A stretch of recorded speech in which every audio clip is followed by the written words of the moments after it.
The goal initially on March 19th was 150,000. So I guess it's a two-part question. Are you a little short of the goal? Are you still going? And lastly, where did you find 100,000 workers right now? Were they laid off from other retail jobs?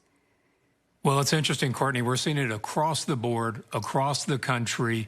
Obviously, in areas where there have been more layoffs or in hot areas, there's been more hiring. But for the most part, we eclipsed 100,000 in the last 3 weeks. We'll easily hit the 150,000. We'll do an assessment to see if we need to do more. These new workers coming on are providing critical relief to our own workforce as we deal with these unprecedented demands.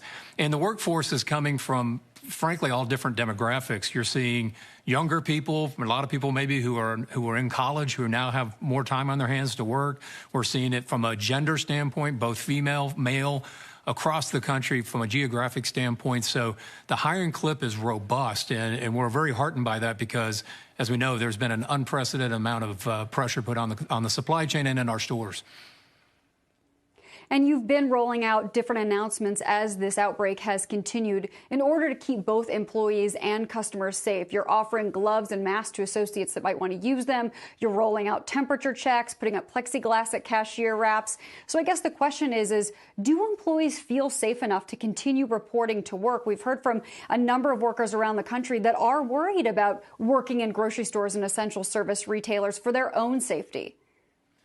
Well, Courtney, it's a fair question. I mean, this is an unprecedented situation, not only for companies like Walmart, but for the country. It was only last Friday where the CDC changed its guidelines on masks. We had already decided as a company to deploy masks and gloves, as you just pointed out. We're constantly reevaluating all the standards and protocols going on in our stores, in our distribution centers, because this is an unprecedented threat. At the same time, we're providing a critical public good. Access to food, fresh food, and to supplies for the American people is a critical function that, frankly, frontline workers never knew that they were going to be. Very much like our healthcare workers and our first responders.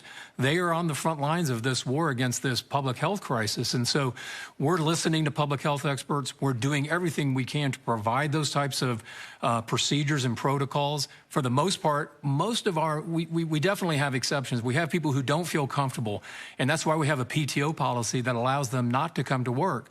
At the same time, we're hearing more and more of our fellow associates say, we have a public duty now. It's in our interest, it's in the country's interest that we perform this critical mission for the country. So it is an anxious time, no doubt, but it's one where they're rising to the occasion.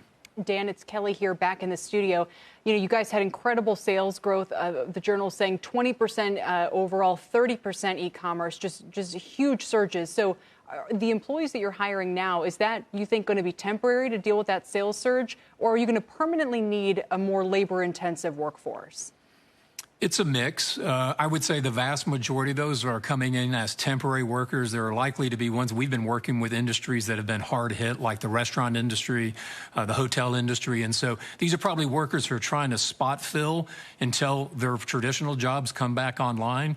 About 10 or 15% or so are, actually full-time jobs that we're going to be hiring. And there's a mix in between. So it's definitely starting mostly as temporary work. And I think people are keeping their eye on the horizon to see when industry and when the economy will crank back up. But in the meantime, they're providing a critical service, and we welcome them with open arms.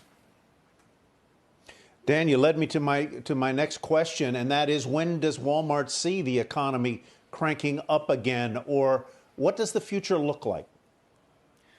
Well, we never crank down. Okay. We are one of the unique industries out there that have been going full tilt. And I think there are some lessons that we are learning as a company, the types of protocols that you need in place to not only give confidence to your own workforce, but to give confidence to the consumers, to the American public. And it is these basic things we've been hearing about over and over: social distancing, protocols like having sanitizer, having masks, and those things available in the workforce. Trying to discipline 6-foot rule inside a grocery store has taken time, frankly. It's not normal habits for people to shop that way, but we're getting better every day. And I think those types of lessons, which we'll clearly share with policymakers and others, are the types of things I think all industries across different sectors are going to have to adopt themselves to give the confidence people need to come back to work. Dan, we get a lot of questions from folks asking if things have been replenished, toilet paper, Lysol wipes, things that are considered fairly essential right now. So can you give us an update twofold on both your inventory and in-stock levels and also your delivery availability, how that's working, whether it's groceries delivered from store or picking up in store or the e-commerce? So the general inventory picture for consumers potentially looking to shop at Walmart during this time. Yeah, Courtney, I would kind of call it the new normal. The supply chain is under pressure, but it is performing well. The paper goods we've heard so much about, those are still under pressure. The typical in-stock that would take about 3 days to go through is going through in about 3 hours. Toilet paper itself, we're selling enough over a 5-day period that every American can have their own single roll. So it's just unprecedented type of numbers in that regard. The good thing is, particularly when it comes to food supply, there's a readily amount of food available to the American people. And it's important that the public, when they do shop, they shop responsibly. They just get enough for the week, a weekly stock up. They don't need to be hoarding food or paper products for months on months. The food is going to be there. The supply is going to be there going forward. And we are seeing interesting things as people are at home more often. All the do-it-yourself types of items like hair coloring and beard trimmers are selling quite well. And in fact, another interesting insight is that as the government came forward last week with the notion of people recommending people wear masks in public, sewing machines are flying off the shelves as well, because a lot of people are sewing and making their own masks there at their house. So a lot of interesting behaviors changing. When it comes to pickup and delivery, we did have to scale back at first on pickup, the number of lanes available, just because of the pressure on inventory.